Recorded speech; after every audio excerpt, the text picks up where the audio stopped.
இப்போ இன்றைய முதலமைச்சர் ஸ்டாலின் அவர்கள் வந்து அவருடைய ட்ரீம் ப்ராஜெக்ட்னு சொல்லலாம். அதாவது கூவாரை நான் சுத்தம் செய்வேன் அப்படின்னு சொல்லியிருக்காரு நாங்கள் ஆட்சிக்கு வந்தால். ஸோ இப்போ அவர் ஆட்சிக்கு வந்துட்டார். ஸோ இப்போ கூவாரை உண்மையிலே சுத்தம் செய்தால் சென்னையில் என்ன நம்ம நன்மைகள் நடக்கும்னு நினைக்கிறீங்க? இல்லை, கூவாரை எப்படி சுத்தம் செய்ய முடியும் அப்படின்னு கேள்வி இருக்கு. சரியா, கூவமாரை சுத்தம் செய்வது வந்து அந்த கடற்கரை அந்த அந்த ஆற்றங்கரை உரம் வாழக்கூடிய சாதாரண விளிம்பு நிலை மக்களை தூக்கி கண்டெய்னரில் போடுறது வந்து சுத்தம் செய்வதற்கான வேலை இல்லை. அவர்களை எங்கே பக்கத்தில் அருகாமையிலேயே நீங்கள் வந்து குடியமர்த்த முடியுமோ குடியமர்த்தி அவளுக்கு தேவையான விஷயங்களையும் வாழ்வாதாரத்துக்கான விஷயங்களும் செஞ்சு கொடுக்கணும். ஒன்று, கூவத்துக்குள்ளே சேர்றது வந்து முக்கால்வாசி முனிசிபல் வேஸ்ட் தான். அது முனிசிபல் வேஸ்ட்னா சென்னை நகரத்தோட கழிவு தான் போய் சேருது. சில இடங்களில் ஃபேக்ட்ரி வேஸ்ட்டும் வந்து வருது. ஸோ இதை ப்ளக் பண்ணுறதுக்கு இந்த சாக்கடை தண்ணி அல்லது கழிவு நீர் போய் சேர்வதை தடுப்பதற்கு சென்னையுடைய முழு கட்டுமானங்களையும் நீங்கள் வந்து மறுஆய்வுக்கு உட்படுத்தணும். ஏன்னா நீங்கள் வந்து நீங்கள் சுவேஜ் ட்ரீட்மெண்ட் பிளான்ட் போடுறாங்க. சரியா, இப்போ வந்து உதாரணமாக கோயம்பேடில் போடுறாங்க. எல்லாமே பார்த்தீங்கன்னா பெரிய பெரிய பிளான்ட்டாக போடுறாங்க. ஸோ இப்போ என்ன ஆகும் தெரியுமா, அந்த ஒரு பிளான்ட் ஃபெயிலியர் ஆச்சுன்னு சொன்னேன் ஒரு நாளைக்கு, ஏன்னா அது வந்து இயந்திரம், அது ரிப்பேர் ஆகத்தான் செய்யும். ஸோ ஒட்டு மொத்தமாக ஒரு 50-60 MLD 50-60 million litres per day சுத்தம் பண்ணுறது நின்று போயிடும். அப்போ அந்த கழிவு எங்கே போகும்? கூவத்தான். ஸோ அப்போ உங்களுடைய இந்த சென்ட்ரலைஸாக செய்யக்கூடிய விஷயங்கள் இருக்குதா, அதை நீங்கள் கைவிட்டணும். முகப்பேரில் ஒரு சிவேஜ் ட்ரீட்மெண்ட் பிளான்ட்டு, அண்ணான ஒரு உதாரணத்துக்கு சொல்கிறேன், ஒரு சிவேஜ் ட்ரீட்மெண்ட் பிளான்ட்டு, நொளம்பூர் ஒரு சிவேஜ் ட்ரீட்மெண்ட் பிளான்ட்டு. ஸோ சின்னதாக 2 MLD 1 MLD போட்டோம்னா, ஸோ ஒருவேளை அந்த பிளான்ட் ஃபெயிலியர் ஆனால் கூட 1 MLD தான் வந்து கழிவுநீர் வந்து நமக்கு வந்து கிடைக்கும். ஸோ டீசென்ட்ரலைஸ் பண்ணி நீங்கள் வந்து உங்களுடைய திட்டங்களையும் உங்களுடைய செயலாக்கங்களையும் டீசென்ட்ரலைஸ் பண்ணுறது மூலமாக தான் நீங்கள் வந்து கூவத்தையோ அடையாறையோ வந்து நம்ம வந்து சுத்தப்படுத்த முடியும். ஸோ நீங்கள் சென்ட்ரலைஸ்ட் ஆப்ஷன் நீங்கள் திருப்பி போனீங்கன்னா ஃபெயிலியர் தான் வந்து போய் முடியும். இது வரலாறு நமக்கு சொல்லி கொடுத்துருக்கு. அப்போ முதல்வர்கள் வந்து அவருடைய நோக்கம் சரியானது, அவருடைய எண்ணம் சரியானது. அதாவது கூவம் நதியை வந்து மாசற்ற நதியாக சுத்தமான நதியாக வைக்கிறதில் அவருடைய எண்ணங்கள் நமக்கு புரியுது. ஆனால் அதை செயல்படுத்தக்கூடிய முறையில் 90கள்லையும் 2000லையும் சிந்தித்த மாதிரி இப்போ சிந்திக்க முடியாது. ஸோ டீசென்ட்ரலைஸ் பண்ணி மக்களோடு சேர்ந்து இந்த பணிகளை செய்வதுதான் உண்மையிலே சென்னை நதிகளை மீட்பதற்கான ஒரு முக்கியமான வேலையாக இருக்கும். நிச்சயமா. Super sir. இன்னொரு விஷயம், அதாவது வந்து பொது கருத்து, முக்கியமாக அரசியல்வாதிகள் சொல்கிற ஒரு கருத்து, அதாவது அரசியல்வாதிகளுக்கும் சுற்றுச்சூழல் பாதுகாவலருக்கும் நடக்கிற ஒரு யுத்தம் மாதிரி வச்சுக்கலாம். அதாவது நாங்கள் எந்த ஒரு திட்டத்தை கொண்டு வந்தாலும் அவங்க ஃபஸ்ட்டு கொடி தூக்கிட்டு வந்துடுறாங்க, நாடு முன்னேற வேணாமா. இப்போ 8 வழிச்சாலைக்கு வராங்க, அங்கே பிரச்சனை பண்ணுறாங்க. இப்போ நீங்கள் சமீபத்தில் கேள்விப்பட்டிருப்பீங்க, பாண்டிச்சேரி ஆரோவில்ல வந்து நிறைய மரங்கள் வெட்டப்பட்டன புதுசாக ரோடு எக்ஸ்டெண்ட் பண்ணுறதுக்காக அப்படின்னு சொன்னாங்க.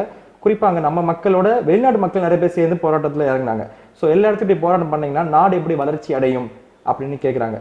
ஸோ அது உங்கள் பார்வையில் சொல்லுங்கள் சார். நீங்கள் தமிழ்நாட்டோட மேப்புக்கு, தமிழ்நாடோட நிலப்பரப்புக்கு மேலே போய் ஒரு ட்ரோன் ஷாட் சொல்லுவாங்க, ஈகிள்ஸ் வியூ சொல்லுவாங்களா, பேர்ட்ஸ் வியூ சொல்லுவாங்களா, பறந்து பாருன்னு சொல்லுவாங்க. பார்த்தீங்கன்னா அப்படியே தமிழ்நாடு முழுக்க சாலைகளாக இருக்கும்.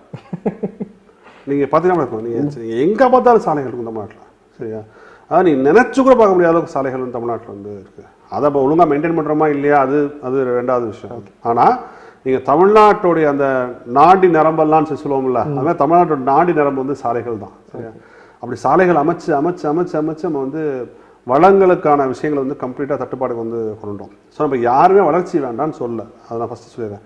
எல்லாருக்கும் வளர்ச்சி வேணும், எனக்கு வேணும், உங்களுக்கு வேணும், எல்லாத்துக்கும் வேணும். ஆனால் அந்த வளர்ச்சி வந்து வளம் குன்றா வளர்ச்சி ஆகணும், சஸ்டைனபிள் டெவலப்மெண்ட் ஆகணும். இப்போ உதாரணத்துக்கு நான் சொல்கிறேன், ஒரு 15-20 வருஷத்துக்கு முன்னாடி எல்லாரும் வந்து என்ன சொன்னோம், ஓசோனில் ஓட்டை வந்துருச்சு, ஓசோன் ஓட்டை சொன்னோம், நம்ம பேசியிருப்போம் இல்லையா.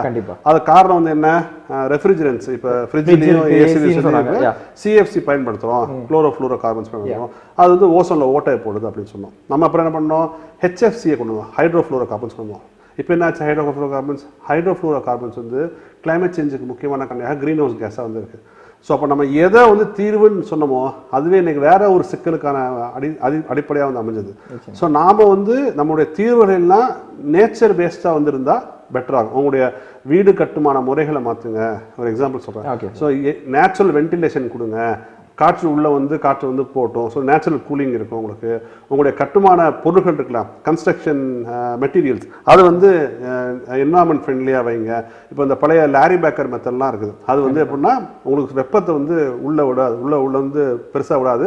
ஸோ உட்பகுதி வந்து கொஞ்சம் குளிர்ச்சியாக வந்து இருக்கிறோம். நம்ம பார்த்துட்ருக்கோம். இப்போ நீங்கள் பழைய காலத்து வீடுகளில் போய் பார்த்தீங்கன்னா உள்ளே குளிர்ச்சியாக இருக்கும், வெளியே வெப்பமாக தான். ஸோ இந்த மாதிரி ஆல்டர்னேட்டிவ் கன்ஸ்ட்ரக்ஷன் டெக்னாலஜிஸ் போகணும்னு சொல்கிற முடிய நீங்கள் மறுபடியும் சிமெண்ட்டு கல் மண்ணுன்னு போனீங்கன்னா இயற்கை வளங்களை முழுவதுமாக அழிக்க தான் போயிருக்கும். அதே தான் எல்லாத்துக்கும் போடணும். நம்ம யாரும் மின்சாரம் வேண்டாம்னு சொல்ல, மின்சாரம் வேணும். ஆனால் நிலக்கரி எரித்து சாம்பல்களை உருவாக்கி பல மக்களின் வாழ்வாதாரத்தை கிடைக்கக்கூடிய அனல் மின் நிலையங்களோ அல்லது அணு மின் நிலையங்களோ இல்லாமல் புதுப்பிக்கக்கூடிய ஆற்றலான சூரிய சக்தி, காற்றாலை போன்றவற்றை வச்சு மின்சாரம் தயாரிங்கன்னு சொல்றோம். சரியா?